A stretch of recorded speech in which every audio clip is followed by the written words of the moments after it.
তো hello everyone, তোমরা সবাই অবশ্যই জানো আজকে মহাশিবরাত্রি। আমার বাড়ির পাশেই একটা শিব মন্দিরে গিয়েছিলাম, তো সেখানে কি কি করলাম সেটাই তোমাদের সঙ্গে শেয়ার করব। তো তো আমি রেডি হয়ে চলে আসলাম। আমাকে কেমন লাগছে অবশ্যই কমেন্ট করে বলো।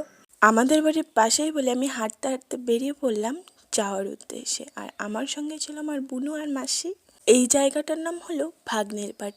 এখানে অষ্টমী স্নানের সময় বড় করে মেলা হয়। তো এখানেই একটা শিব মন্দির আছে আর আমরা সেখানেই শিবরাত্রি পালন করব।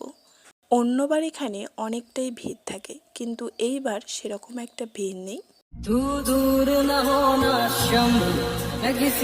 তারপর প্রথমে মাসি পুজো দিয়ে নিল, তারপর আমি দিয়ে নিলাম, তারপরে আমার বুনু দিল। तू दूर न होना शम्भु, मैं किसी और का होना पाऊंगा, मैं किसी और का होना पाऊंगा।